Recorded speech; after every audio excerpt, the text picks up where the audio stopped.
What's doing, everybody? I'm Alec. Thank you for watching First Class Fatherhood. Today's guest on the podcast is actor Sam Jaeger.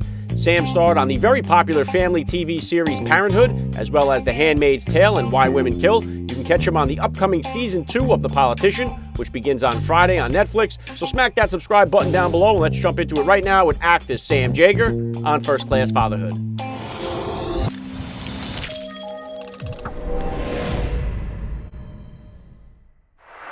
Joining me now, First Class Father, Sam Jaeger. Welcome to First Class Fatherhood. Glad to be here. Thanks for having me. All right, let's do this. How many kids do you have, and how old are they? I got 4 kids. The oldest is 25, my stepdaughter, and then I have 3 boys, 10, 5, and 3. Wow, okay. What type of sports or activities are they all into? The 10-year-old is into karate, and all of them are into Legos. They're all into the interesting thing about this this quarantine is that it's just wonderful to see how beautifully they play together. We're going to have tussles, but they're all really affectionate boys, and so they, I can hear them around the house kind of negotiating, and I'm comforted by the fact that they not only play well but argue well. Yeah, it's definitely one of the hidden blessings in this entire thing is the family getting a chance to spend so much more time together, and it kind of forces them to get creative, and to work their way through the arguments and settle it on their own. And so it gives them the liberty to do that, which is byproducts of this entire quarantine thing, which is cool to see. Yeah, you got it. If you could, Sam, please just take a minute here to hit my listeners with a little bit about your background and what you do. Sure. I'm an actor. I've been an actor for 21 years professionally. I was fortunate enough to be in a show called Parenthood, and got to, at the time, I only had my stepdaughter when we started, and then had my first son, and I think my second son over the course of that 6-year run. So it was kind of fun to take what I was experiencing in life and apply it to work. So, and then since then, just I've been fortunate enough to be in The Handmaid's Tale, and also this year, The Politician, which is a show for Netflix coming out in June. Yeah, good stuff, Sam. So about how old were you then when you first became a dad, and how did becoming a father kind of change your perspective on life? Yeah, well, I was, I guess 23. Yeah, about 23 when my daughter, then my girlfriend and her daughter moved in. And so I went from being a bachelor living with 2 other guys to living with my girlfriend and daughter, and trying to figure out what all that meant. But fortunately, she has a great dad and stepmom, and at the time, my wife and I didn't know where we were going. We just knew we were deeply in love, and so I could just kind of be in my daughter's life as a friend, and I didn't feel any pressure to kind of be a father figure to her. I could just be there with her and show her that I cared for her and loved her, and then it was about 12 or 13 years later that I found out I was going to be a dad to someone of my own blood, and that was a pretty interesting time. I think I had put a lot of pressure on myself, even though I had already been a stepfather, to be, to kind of instill my children with all these wonderful traits and lead them in these ways that I thought I should. But my dad didn't do that. He didn't try to teach me life lessons. He was just a good example of how to care for other people, and I try to do that now. Yeah, and on that, Sam, what are the top values that you're hoping to instill in your kids? That's a good question. Um, Empathy, I think, is the most important. Trying to find, it's one of the reasons I became an actor, to try and find these, you know, to try and get into someone else's shoes and really understand them. Because if you can do that, there's no hate. There's just understanding. And I think the world now is so quick to hate and dismiss. And I think technology, while it's allowed us many great liberties, it's also given us restrictions. We start to like things on social media or on whatever app we're on, and it navigates us in a direction that kind of slowly narrows our worldview. And I think that's hopefully something in the next 10 years that technology helps to mitigate the damage it's done by showing people more of what they love and less of things that challenge them. And I think I'm a better person for being challenged by not only my wife, who has a much more loving worldview than I, but also by my siblings. My oldest brother is a very ultra conservative, and my sister is very liberal, and those are two vantage points that I can glean from, because they're both equally loving people, and yet they choose to they see the world in remarkably different ways. And so, long as I can meet them where they're at, it just fosters more love. And these boys are going to grow up with different views on life, but they hopefully will have such an understanding of one another and such empathy that they'll be able to stay united. Yeah, very well said, Sam. And what about as far as discipline goes? What type of disciplinarian are you as a father, and is it different than the discipline style that you grew up with? Well, I got different kids than the ones my parents had. uh, my 10-year-old was so challenging to begin with. He wasn't born with on the spectrum, but he had similar needs that were kind of adjacent to that. So he just needed tangible affection, and he needed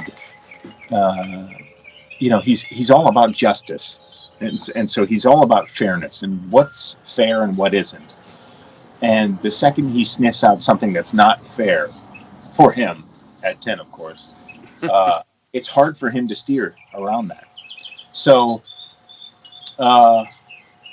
so my parents were very loving, but I was the last of 4 kids, and so they just were trying to survive.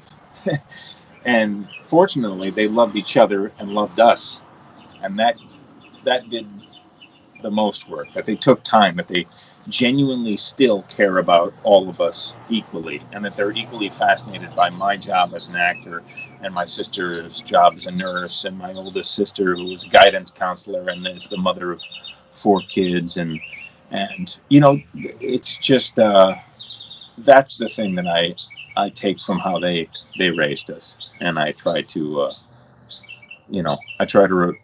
take every opportunity I have to communicate the love I have for these boys, because I kind of feel like I'm just a conduit for the love that I received as a young boy. Yeah. Very cool, Sam. And I know that you've been staying busy here during the quarantine. You got a video series that you've been working on, A Common Canyon. What was that all about? What was the genesis of that, and what is it all about? Yeah. Well, this is an unheralded time for parents. It's never before have we been as challenged in our relationships, not just with one another, but with our children. And they've seen us. I mean, they've certainly seen my wife and I at our worst, at our most fragile, at our most confused, and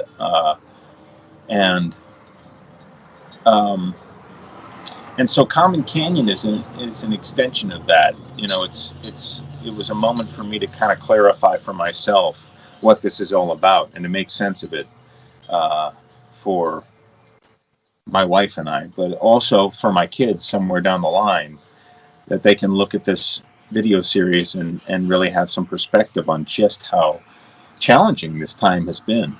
And hopefully it's something that other parents and people can watch and identify with, because it's an unflinching look at what we're doing, at the confines of this situation, and how, though it is so trying, there are some real small joys that we can find.